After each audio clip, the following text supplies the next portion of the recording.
எல்லாமே ஆரம்பிக்கிறாங்க சார். ஆரம்பிச்சுட்டு அது முடிக்கிறதுக்கு வழி தெரியாமல், முடிக்கிறதுக்கு இன்னும் சொல்லப்போனால் ஃபண்ட்ஸ் இல்லாமல், என்ன ஏதோ ஒன்று மக்கள்கிட்ட ப்ராமிஸ் பண்ணிவிட்டு நம்ம அதை பண்ணிட்டோம். 98% வந்து Chennai was ready, Chennai is ready to encounter this monsoon ரெயின்ஸ்னு சொன்னாங்களா இல்லையா? மேயர் பிரியாராஜன் அவர்கள் சொன்னாங்க.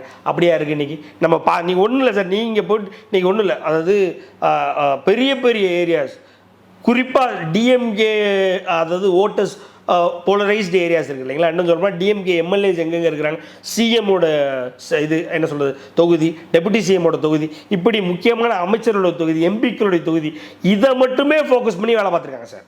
அதை தவிர மற்ற எல்லா ஏரியா, இன்னும் சொல்லப்போனால் கிரேட்டர் சென்னை கார்பரேஷன்ன்றதில் முக்கியமாக டிஎம்கேவினுடைய ஓட்டர்ஸ் இல்லாத ஏரியாஸ் பார்த்தீங்கன்னா அப்படியே கைவிடப்பட்டிருக்கு. அதுதான் உண்மையில் வந்து பல்வேறு தொகுதிகளில் திமுக தான் ஜெயிச்சிருக்காங்க. ஆமாம் சார், அதை தான் சொல்கிறேன். சென்னையில் முக்கியமாக திமுக எல்லா ஏரியாவும் கவர் ஆகிடும். நீங்கள் அதுலேயே முக்கியமாக முடிக்கல சார், அதை மட்டுமே உங்கள் ஃபோக்கஸே அதுதான். அதுலேயுமே நம்ம முழுசாக முடிக்கல. அதெல்லாம் நான் சொல்கிறேன், 108 மிஸ்ஸிங் லிங்க்ஸ் இருக்குன்றல. அது வந்து ஒன்றும் இல்லை சார். நீங்கள் நான் சும்மா போகிற போக்கில் 108 மிஸ்ஸிங் லிங்க்ஸ் இல்லை அப்படின்னா, இல்லைன்றது ஆட்டோமேட்டிக்காக இங்கே நீங்கள் அவங்க ரிசர்ச் பண்ணி அவங்க என்ன தெளிவாக சொல்கிறாங்க அப்படின்னா, இங்கேருந்து போகிறதுக்கான வழியே பண்ணலன்றாங்க, தோண்டி போட்டது அப்படியே இருக்குன்றாங்க. ஒரு எக்ஸாம்பிளுக்கு சொல்கிறாங்க ராமாபுரம் சார். நீங்கள் ராமாபுரம் எடுத்துக்கிட்டீங்க அப்படின்னா 1.5 வருடம் அப்படியே தோண்டி போட்டிருக்காங்க சார்.